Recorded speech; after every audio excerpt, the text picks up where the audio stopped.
moyibi na lokuta ese koti na kati ya bata boni bakonzi bakoza miyibi na lokuta bakonzi ya Congo boni mokonzi moto boko benga mokonzi ye moto wana bino surtout boyebika moyibi makambo abeni wana bapoliticien na biso basoda na biso bapoliticien rwandais na basoda rwandais bana kati. Ce qui fait très mal, et ça complot, il y a des politiciens congolais, il y a des politiciens rwandais contre le peuple congolais. C'est ce qu'on appelle la haute trahison.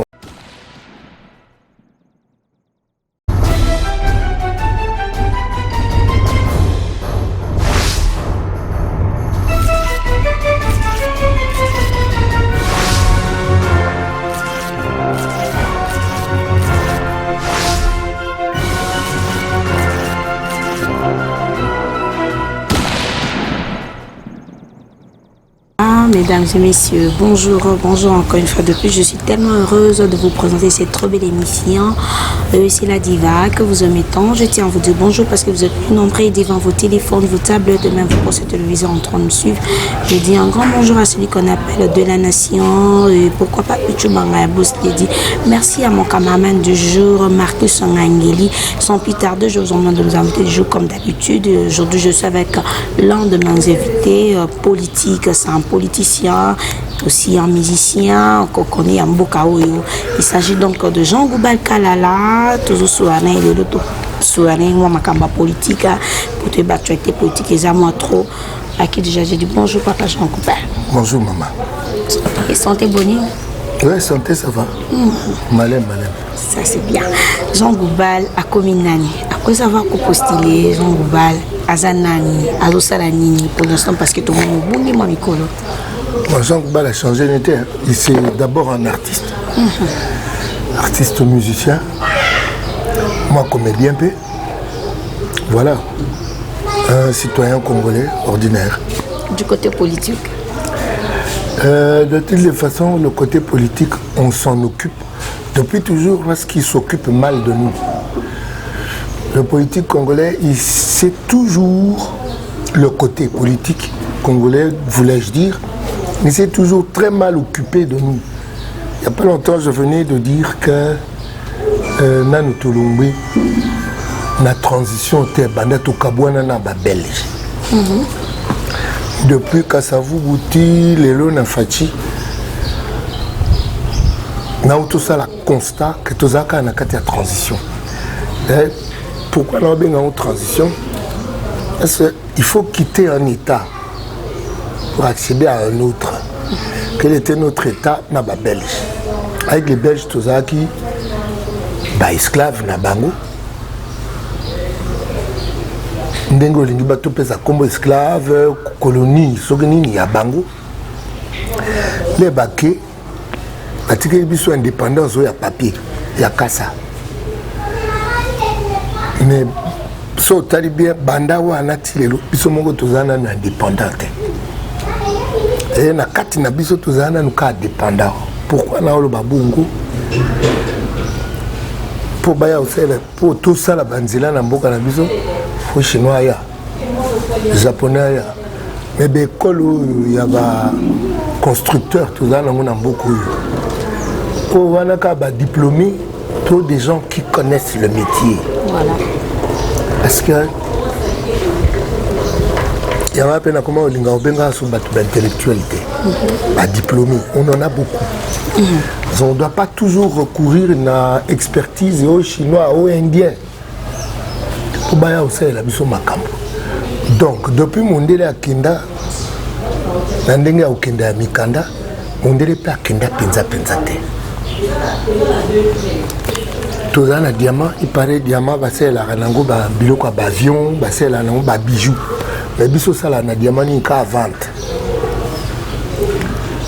Tout ça, on a coltan de ça, makamba bachombo, ordinateur, les lots technologies de pointe, ils ont coltan, ils ont cobalt. Tout ça, on a coltan, on a cobalt, tout ça, on a une vente.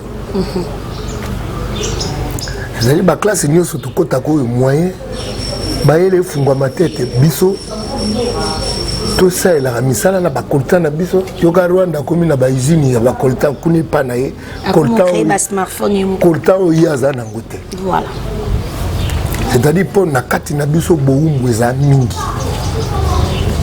nga en tant qu'artiste j'ai un esprit libre c'est-à-dire pour que qu'on naviguer dans le monde d'inspiration faut l'esprit nous à la pépélé mais bateau faut pas gérer biso mboka po esprit za pépélé bango moko ba kilo ba na boumbu na kati na bango et nos hommes politiques sont plus esclaves que biso peuple on est ça que biso to kotaka makambo ngo tandis que togoza totike la bateau yo pasaka misalo yo po biso tokanisi que toza spécialiste na art na boulot na nga na nango nakanisi que spécialité na nga loko eza art na mipesa na art na sango bien mais pour nga na sala art bien faut baïba ko konza biso na politique batia possibilité à bien dans le domaine ignos mais rien ne marche on a vu tant mon sous biso to kanisa que musala na biso etambula te nzoka baïba sengeli ko tambusa musa misa mi aleta po etani nyonso musa ya leta etambula bien ba ko kamakambo te tokota na ngambo wango to mekipe okota ngambo wango peuple andimi na ya tindi biso kuna mais moyibi na lokuta se koti na kati ya bata boni bakonzi bakoza miyibi na lokuta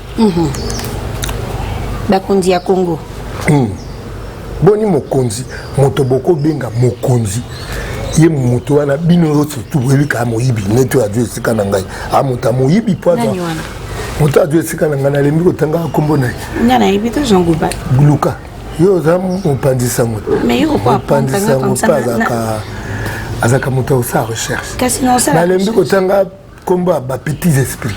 Je suis fatigué de faire la publicité de petits esprits. Mais on le baka c'est un petit esprit. Moïbi pose à Moïbi faut un petit esprit. C'est qui Jean Gouba kalala. Moïbi pour y ben logo moto c'est-à-dire osa na capacité ko luka yo mon côté. C'est-à-dire osa na nous séduit, osa na envie. Il y a eloko za ya yote.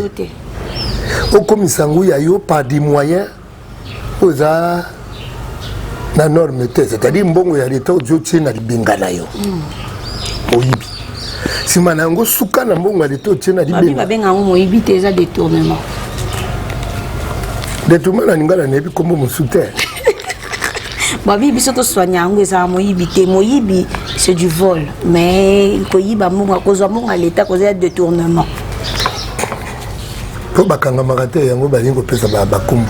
Jean Gouba kalala to sauter na tokota à côté à Beni. Il n'y a plus la paix na Beni.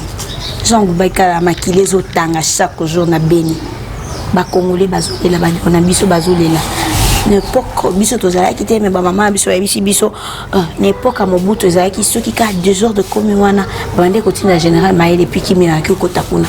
Mais jusque là toi na FARDC toi na la police mais solution moko ezo zama ko nazaka na tendance ya ko répondre masolo na thème on a lancé thème on a lancé sikoyo les esclavages. Voilà qu'est-ce qui se passe na niveau à Beni eza boumbu ya bakonzi na biso lokoso na bango ya mbongo boumbu ya bakonzi ya basoda parce que so bakonzi ya basoda bakomi ba businessman armée komi na mbeba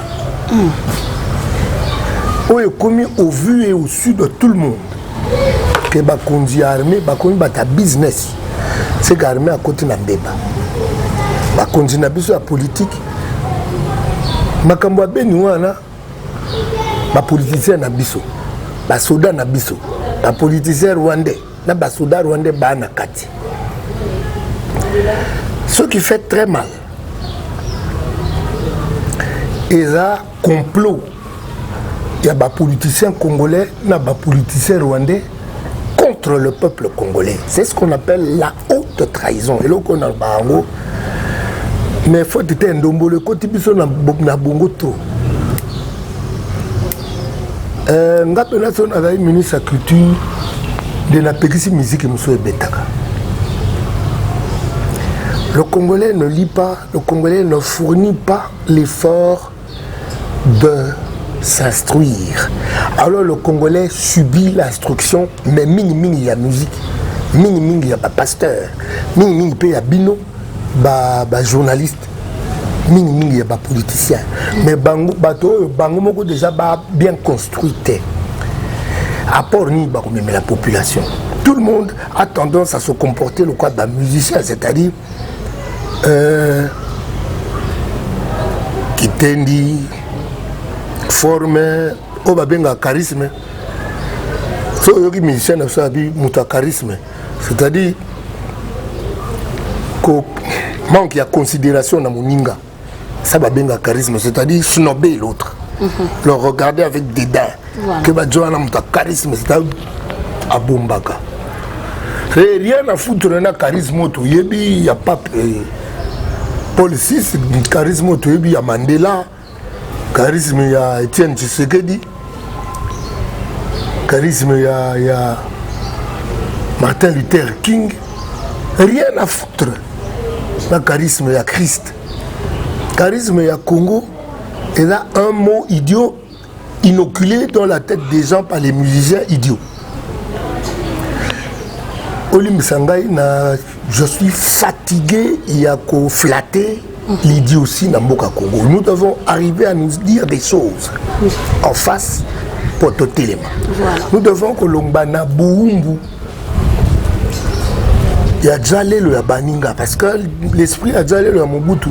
Et Tikali, malgré le Kumisi Mobutu, Nathan, on a eu parce que Nabiso, Mboka Mike, il y a Zinga Nabiso, mais il y a Moutaye Nadjalelu. Tout le monde a tendance à se faire chanter, à se voir glorifié par les autres. Maintenant, surtout, comme il y a un tel Vouma, Vouma. Et c'est cet esclavage-là, Fotolongango. Devenir humain pour de vrai. C'est-à-dire cause à la moto, humblement et simplement. L'humain est à être assigné cause à la penza humble. Pourquoi? Parce que plus on tend vers la liberté de l'humanité, plus on devient humble, plus on ne peut plus flatter pour flatter. Nako Lobano Masolo kaka pona se pesote alors que nako muna mbeba mingi pa na yo. Nako Lobiro Masolo Mama mbeba ya baiba ko sala mbeba eza moke par rapport ya kovanda nie ya bato baibi vérité bongo bafanini bato bako mona mbeba bongo bako dénoncer angote baza plus mauvais que bato bako sala mbeba. Donc le silence des gens avertis est plus coupable que la méchanceté ou la barbarie des barbares.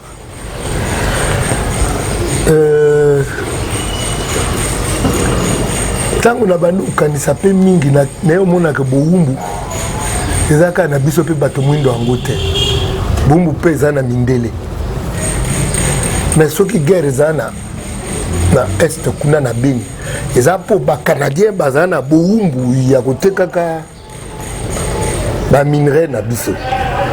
Pourquoi ba canadien balingi bango ba monono te. Badi bato bana boumbu ya lokoso batie bango liboso. Ndambo bana Rwanda ndambo bazao. Jean Goubakala, vous êtes intelligent, vous êtes très sage. Qu'est-ce qu'on peut faire pour toi arrêter la situation à Beni? C'est-à-dire chacun se libère de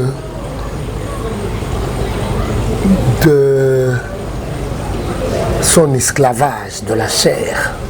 Que chacun se libère na boumbo ya yemoko. tokoma bato libre mibale misato mine bongo bato libre wana nde bakonza mboka balakisa bandeko boni kokoma libre. Parce que les gens qui nous dirigent ne sont pas libres. Ils ne sont pas libres par rapport à eux-mêmes. Bazana nous liés na ba pesanteur et à Mosuni. Motomoko alingaza na 40 jeep. Alors que tikala otambola jamais na 40 jeep. Et puis na kata jeep non moko otikala ko occuper jamais ba place nyoso na katikuna. Mais pour nous ngoza nango 40. Voilà. Eza boumbu. Alors tant que tozana on a ba konzi ya baumbu bongo. Eza pas du tout lumbana boumbu mosusu zazi pembeni ya baumbu ba kokonza. Jean Goubakala la naïbité ceux qui n'ont apprendre et tout histoire on a obéi c'est pas ça qui dimanche passé maman moko azaki na mobali na ye bavandaki na ndako samedi et puis subitement mundele o to bi ba libanais o ba ya ko investir à Libanais mundele te Libanais de blanc mundi buana Libanais ba so ba beige so pe ne ba ba abengi mobali na ye dimanche abi aya ko ça parce que c'est un chauffeur à Sali. Mais mobile ni dimanche à zonga quitté le lundi à Kei à Kenoreka kota la mobile na iso ki ala liwapi à monanité. Ba libanais wana ba oyebisa que mobile na dindaki na mai à monanité. Ba zo pesa téléphone na montre. Moi si wana comme réclame bibola ça kenzo ta mobile na ngabukanga ki ngota te na mai. Subitement ba libanais ba bisi ba continue na l'état baza à na poche. Et après 10 minutes après, comme on a général Kasongo a tindi ba jeep, il y a ba soldat baton si wana, ba bandi ko menacer la famille, au ba qui réclamer corps ya mkona. Est-ce que ba libanais beaucoup zo droit ba ko ba accès moko ko leka mwana mboka na bango yango na benga boumbu na émission que na répondre na émission par rapport à thème on a largué. On va tout analyser par rapport à Boumbu. Yo koza mokonzi na mboka te tant que moko za Boumbu. Comment un petit Libanais de rien du tout, il vient na mboko yo abi ba konzi na bino bazao. C'est quoi un Libanais? Quelle est prestation ni Libanais en face il y a juif. Alors que mboko za ba juif noir. Pona tinga bona mu yuda. Comment ka bané comment ka libanais ya abi ba konzina bino bazao na poche. Bon, mobile no adinda na mai montre na téléphone bozunde ni botiki moto. Ah zolo bango na yoki on peut pas na yo. Mais il paraît que justice est zalite. Il paraît. Toli ko donc mambo mindele to ko kana biso angote. On va ministre ni ko va diplôme ya ko tricher. Faut défendre ma thèse et à faire travailler mon tomoso à salir la thèse. C'est-à-dire c'est Boumbu. Est-ce qu'on peut se regarder en face ma thèse au yo commenter? Ba komi yo thèse et au tchepe le bogo na poche la tikazaka. Ba konzina bino ba na poche kamwa ka libanais na mboka na bango plein musuzu kalbara ndo l'avait bien té. Okinde ko benge mundele parce que na biso na conception na biso so motaza na moi choko déjà azamwa supérieur. Mais kola sala biso zo pe bokonzi yango nanu tozong sana ba mabane wana esika na bango. En fait les vrais Bakonzi, ce ne sont pas ceux-là qui continuent à aboutir le peuple. Les vrais Bakonzi, ils ont le peuple. Parce que quand le peuple est avisé, quand on a la musique, délice na piscine bakabwana kalezaki les délices nyoso na simona trawa ndobeta musique grecque place wana. Alors comme ça il y a répétition na niveau avenue du commerce na moni libanais mo voyer na voiture ti a touti moto mo kaza ili boswa immeuble na tuni oh nini abi eloko nini azali centenaire na ngana baluki na lokoti mabanga akoti na kati mbango na yepa centenaire na gangeli moto na yo za dongi po moto asakana no bwe pwani ye moto apesi yo pema oko bangolia soko lombawa okanzi nzamba kubendo pema po lombe pa kamwa kalibane ye libana ko ngana on soka zali wa ngana nyefu ne pena libanga pena na ebite me mabane wana po mabane lipa mapat libanais mabane pluriel yali na mdingala ezalama Jean Boubacar l'a incendie par-ci par-là partout dans notre capitale Kinshasa les Zika partout aéroport to Zika dernièrement tout moni boîte de biso angwaso ma pelimoto ba crash par-ci par-là balobi facha ina yombo depuis aye a commune à Congo ba crash comme ça la mapamba pamba ba moto zali kopela pamba pamba yo zali moto maele ndeko Jean Boubacar là pesa biso notre concept no par rapport yo boum ce qu'on construit les locaux faut entretien dans le salamaka ce qui mbongo ya entretien au lieu kinda na entretien côté na poche ya moyibi et comme boum mais moto a moyibi ça pour umbuti moto aza moyibi ba bimisi mbongo pour entretien ya tiango na libenga na ye c'est un esclave ce que to comme indépendant yango na bi que toza na transition banda mondela kinda tilelo toza na transition c'est-à-dire que nous sommes indépendants sur les papiers pas en tant que humain pas en tant qu'homme ngaloba na lokutaka mbongo na nzela te omoni mbongo eza ya moto te nazwa chance ya kozwa éducation ya tata na mama mbongo eza ya moto te déjà na lokotaka te oni boni na kenda kolia mbongo à l'état en fait ce qui fait mal c'est que bateau bako tia mbongo à l'état na poche ils sont conscients que bateau mosu ba futa matin. Comment voulez-vous n'être Mikolo l'équipe les gens ont parlé de 15 millions.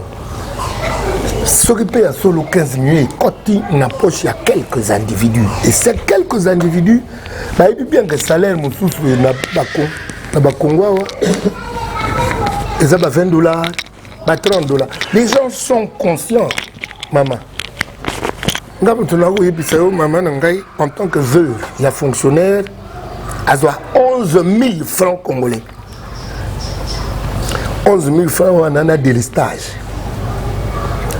Alors, des gens qui mettent des millions de mbongo à l'État la poche na bango. Est-ce que Batoua na bazar indépendant? Est-ce que ces gens-là sont affranchis?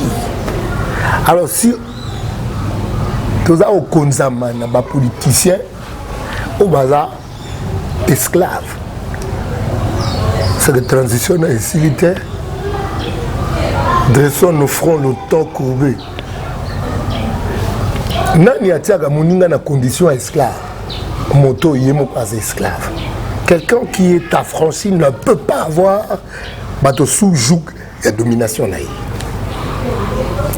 Quelqu'un qui est libre ne peut pas assujettir quelqu'un d'autre na esclavage parce que être libre c'est d'abord considérer l'autre comme soi-même. Être libre ce n'est pas vous parlez des salaires pour lui enseignant $200 au Betimabo. Que vaut $200? Pratiquement que vaut $200. C'est-à-dire que parler de $200 et puis au Betimabo. Alors que Batumso argent de poche na bao ya chaque jour. Il y a $10 000. Tu vas dire mouton est libre. Mouton tambola na $10 000 comme argent de poche na mboka loko à Congo. Quand dit mouton est libre. Quand on parler à incendie, on parler à crash. Oui, mbongo boni e bi marapo na ba entretien biloko yo sala ba crash biloko yo sala ba incendie. Mais au lieu landa cheminement nango Et les cas, et suivant acheminement, Bakania, Katiba, tu vas kangi ce titre comme là-bas. Les béfés, c'est parce qu'on a des esclaves, comme chef na makambo. Jean-Goubal Kalala, est-ce que l'état de droit est en Congo? Si oui, prouve-nous. Sinon, et ça veut dire argument que l'état de droit est exact dans Boka. État de droit est un mot. Il y a 3 mots. État de droit. Il y a 3 mots. Comment on peut essayer de mais état de droit en tant que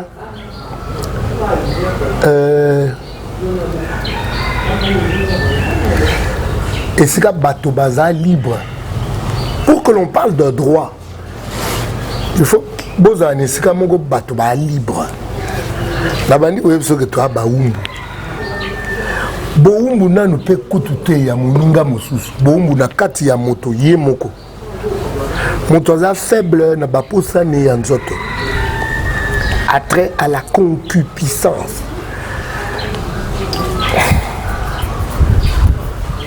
Tant que tu as liberté, état de droit est atteint. État de droit est impliqué et pas ébouillé. Devoir, obligation et pas ébouillé. Droit haut. Et là, tu sengeli nango. Oza mukunzi ya bato, oza na devoir. Na beta li solo la responsabilité, na comparons toujours la responsabilité de l'homme. Baloba l'homme d'État, mais pas na biso, na mona ba homme d'État, la responsabilité de l'homme politique. Na comparons la responsabilité ya parent. Na ba ibinga bo mwana bi moboti ni nango yako sepela. Hein? Mon boti ni nango yako ndima. Mwana na sekana na moto. Mais toi, baboti moko bandimi, bato na beni basakana na moto. Voilà. Est-ce que c'est ça le droit? Il y a bateau. Bazana beni. Ils ont le droit de périr comme ça parce qu'il y a quelques gourmands Namboka qui sont appelés autorités. Mais Jean Goubal n'a régime, il y a président Kabila, ex-président Kabila. Tout le monde dit que Mélissa ne pourrait pas être arrêté. Mais cette fois-ci, tout le monde était de droit de lui Makamboua à badiner. On lui a arrêté, bâti en prison.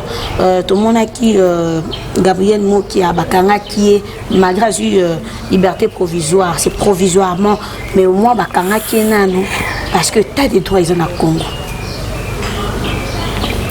Maman. Droit, il y a 2 poids 2 mesures. Jean Goubal Kalala. Au Benginani, Gabriel Moki a Doli Makambo. Doli Makambo. Doli Makambo. Makamba kweli ezana liwa moko pamba. Boto benga liwa moko pamba te. To comparer na ba mawa ezana beni kuna. Bakolo makope ya mawa na to yibi bango. Bokanga mateponi.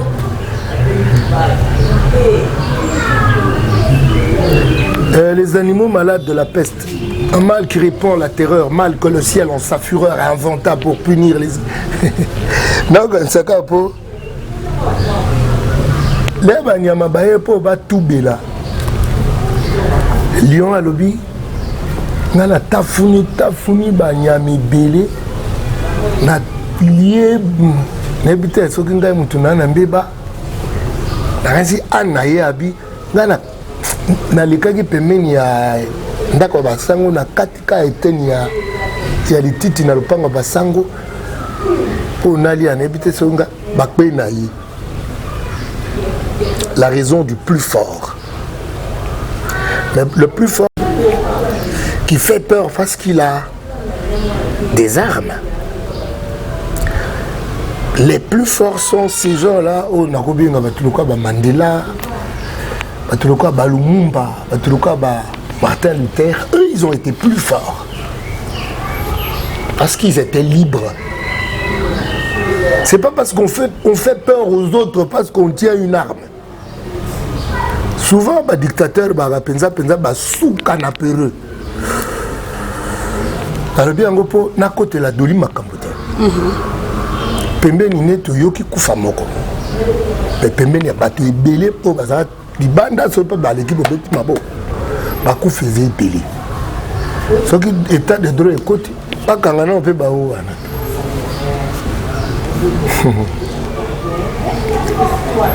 ozela su nano bakanga nano obe okomo okwelinga mayanga ye na moni Jean Gouval Kalala tozali awa toza na problème maman bakombolaka moko bautaki na prémature balali ministre wa bafuta bongo 9 mois impayé et moko akufa ikuti na prémature wana esili et baye sous na ministère à finance balali wana dans 2 jours mbu les obeti la bango wana bazofuta mbongo na bango te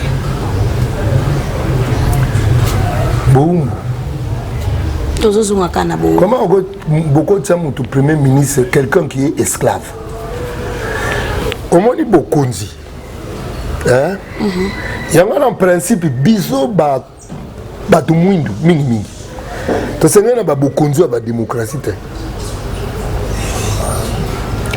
Biso ba tout le monde, tu sais, il y a beaucoup de gens qui ont la royauté. C'est-à-dire, il y a un roi. Moto azana motema ya bunzambe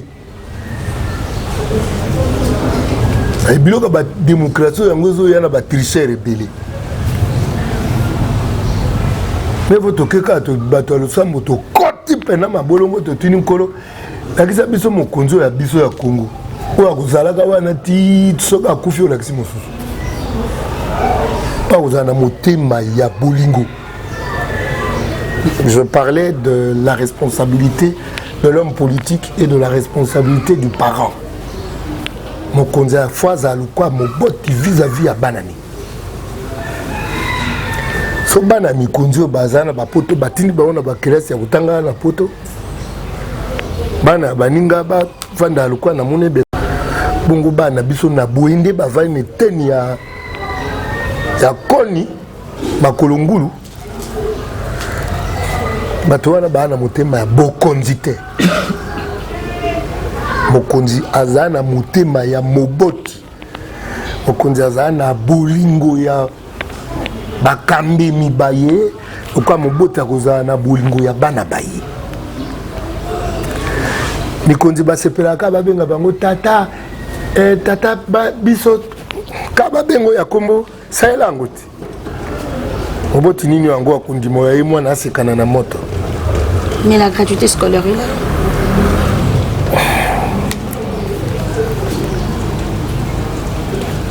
Maman, nami présenté boso nabi naza artiste. Na pembeni ya artiste na la philosophe. Philosophe aza motoyo. Quand on a analyser chaque mot.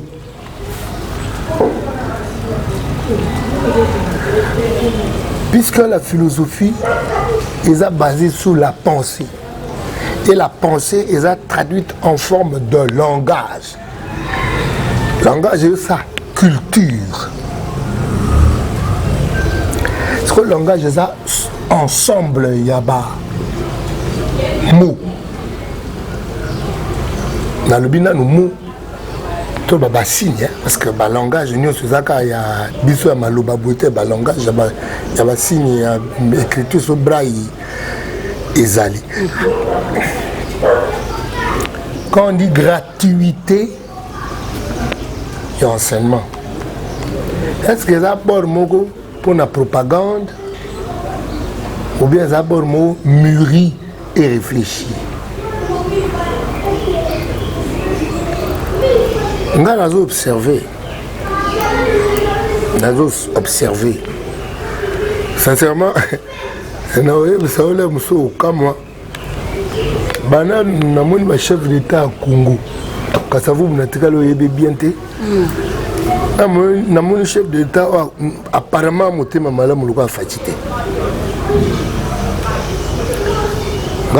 la dynamique de l'opposition. Sincèrement,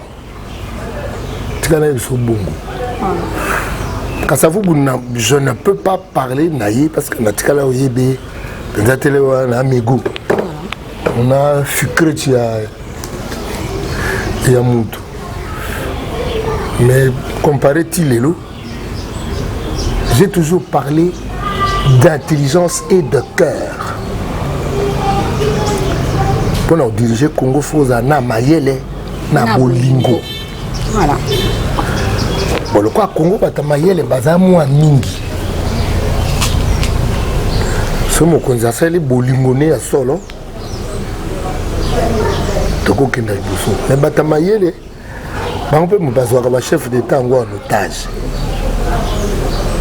En tout cas, bana Mobutu ti na fachia wa total kana yepe bien soka okpeya na mutambo ya batango ya mayelo bakazinga zinga ba chef bazwaka na bonka ba chef d'État en otage. Batinda bango ngire koba iliboso ya population ina bango ina chef ndoka batu penda ko ina mabasima. Batu ba prêtre yo talaka deux fois.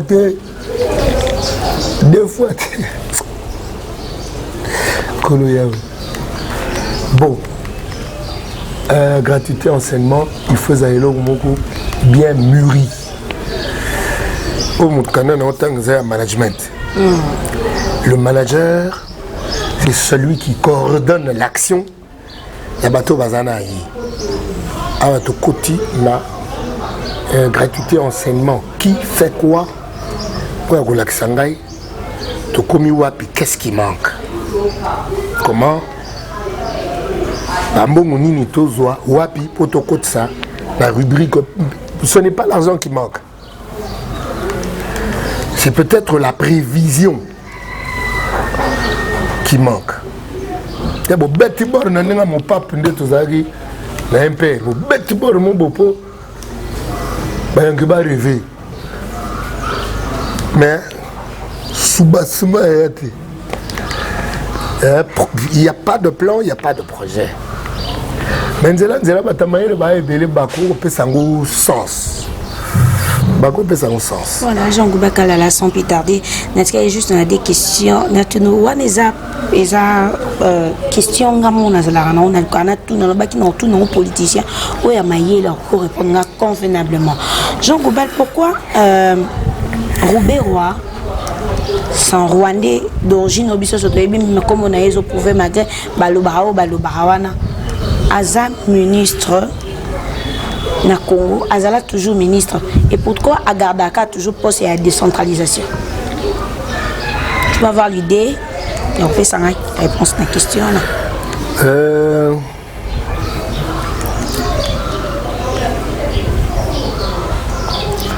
Maman, vous avez l'histoire de l'Empire Matuti? Non. Matuti, on a posé ça Empire, en Afrique centrale, Ouganda, Rwanda, c'est quoi que ça base au Congo, na Braza kuna se ba kota kota.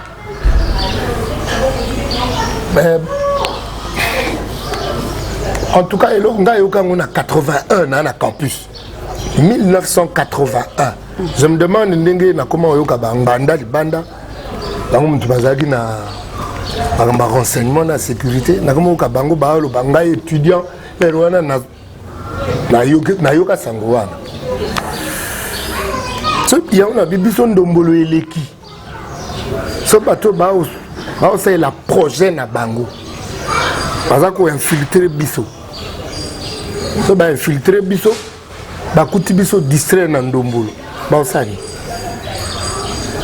tant que to koka koyebisa na ba vérité te bako infiltrer ka biso pe bako infiltrer ka biso ti accomplissement na bango ya empire Matuti wana ko s'accomplir abiso to le salaire o ka ba débat ba politicien na biso.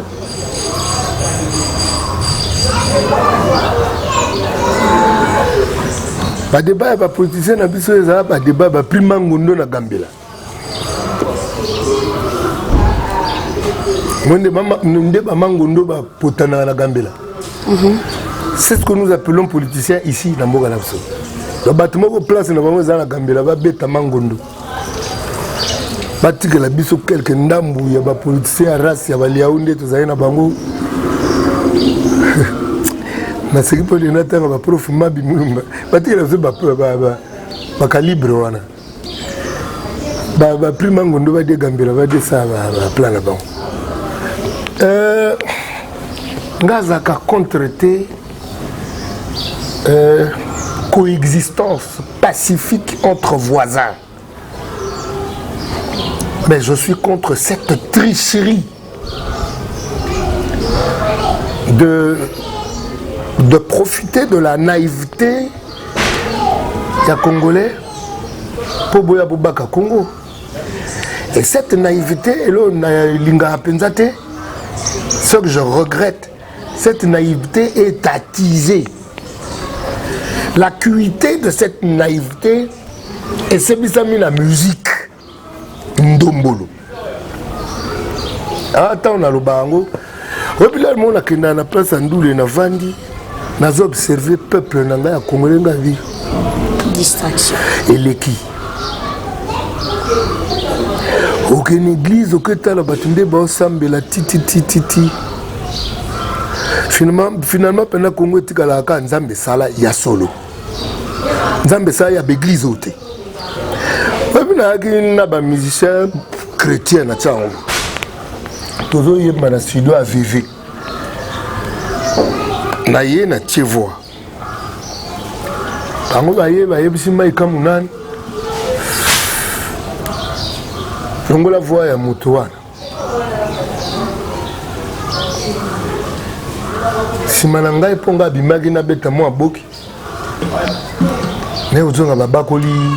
suis na bimi bona kutu bango na réunion kabi ba Saint-Ange ba yo sa réunion lokwa ba tolongola mungongo ya diable kuna moko na bango abi monsieur retirez ba parole nga c'est kutu na bimisi na munogo ya muke mingi ko putwa na kata mutema na kasi so na bimisi yo au ça la crise. Au tika lobalanga monsieur bongo. Bino kaza bo Christ na bino eze koti. Bo Christ ya motema. Bino la tango lo ko koti. Otale koti nanga. La commission globale. Parce que motema ngo yango balata kangwa.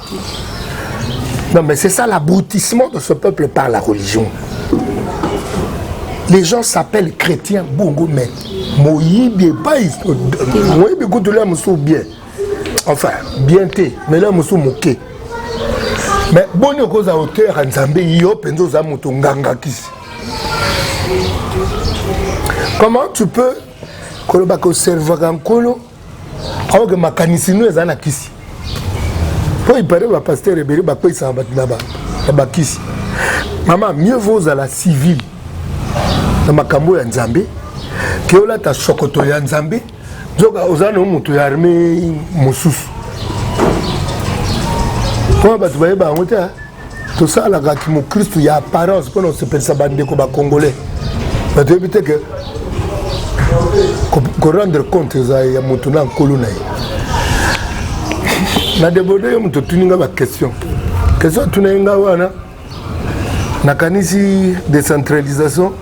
Et au Kénémi, na sens ba décentralisé, ba déséquilibré, ba kati etati ba soudé côté kuna mais pour le quoi Congola bina na ndombolo. Ba bina na ndombolo.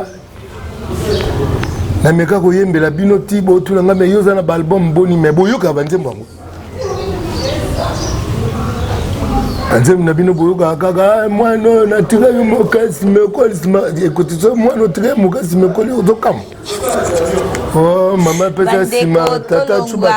L'esclavagisme aux Angoubala. Au Banginalo.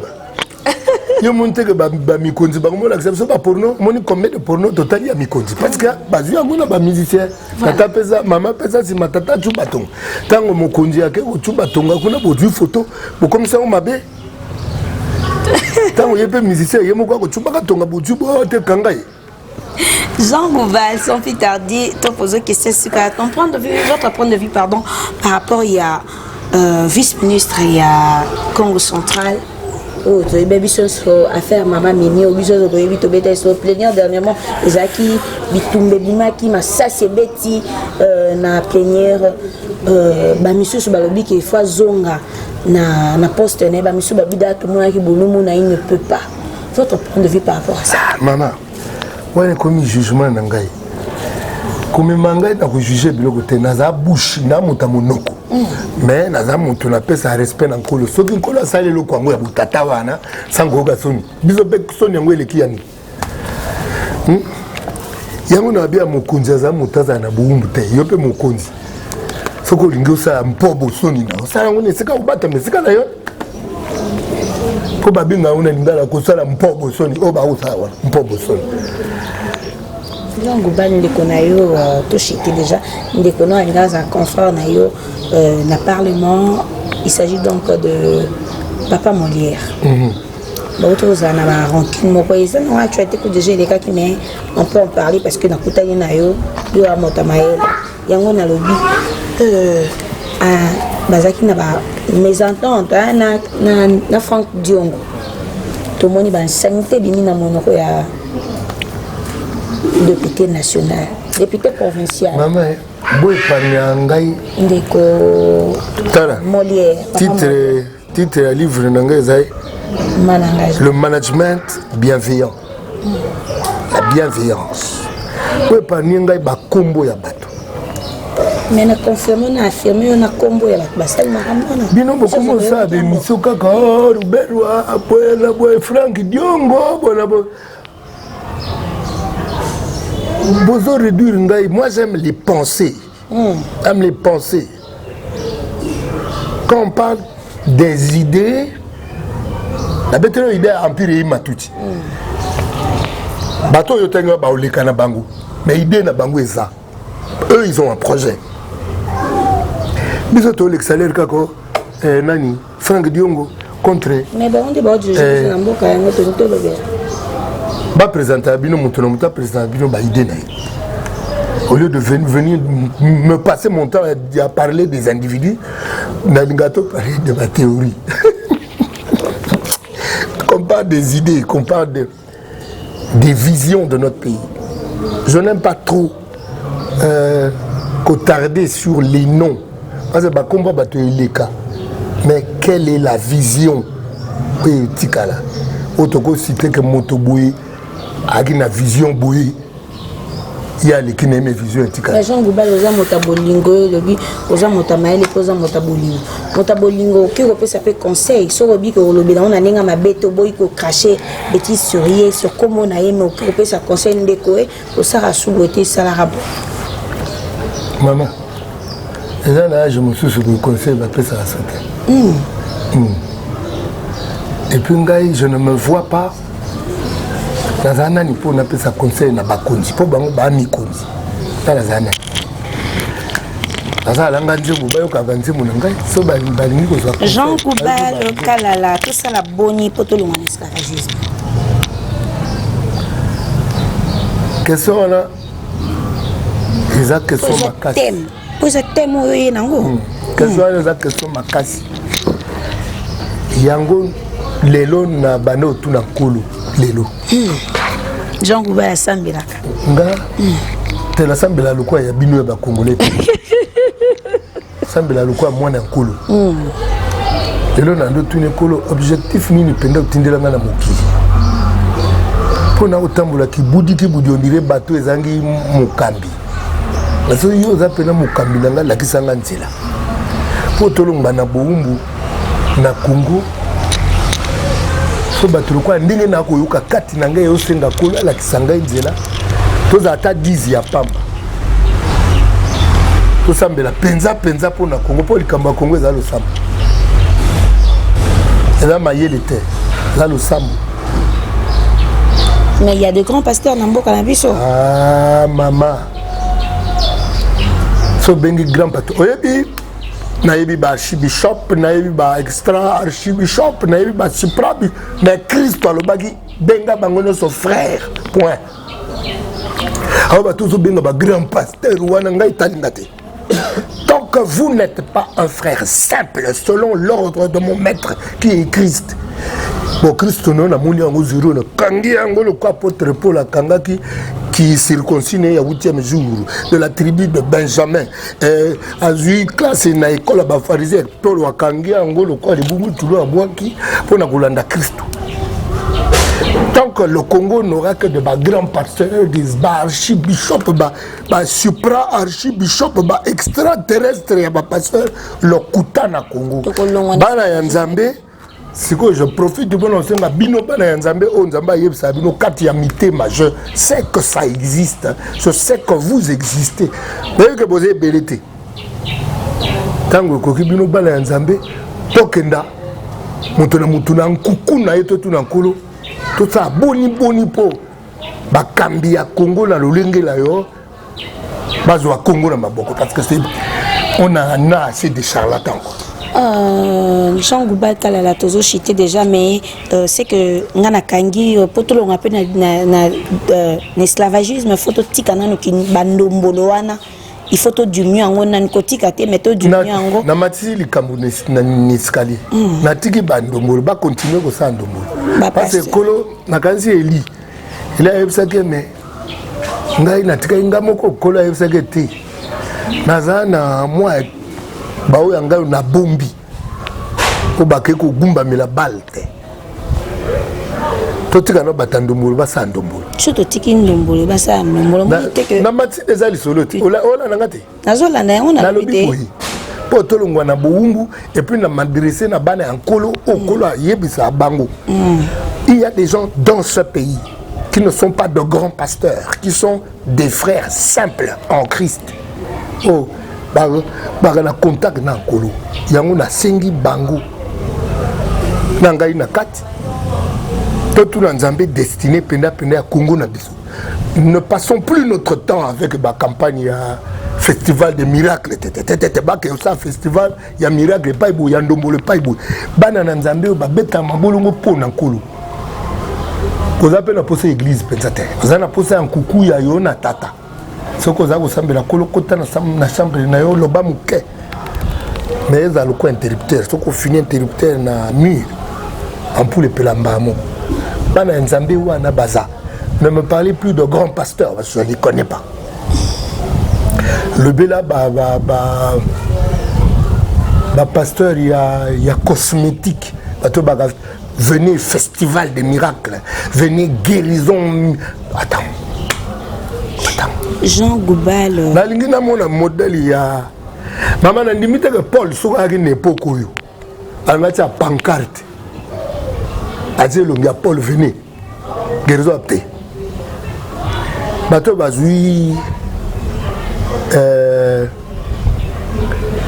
bazui l'esprit oye konzaki ba apôtre na oye konzaki Paul oye kambaki bango babata propagande te baza bata musala bobima te po kina koteya nanu te na kotindela bino elimo oyo ngai ekokamba bino dans la vérité.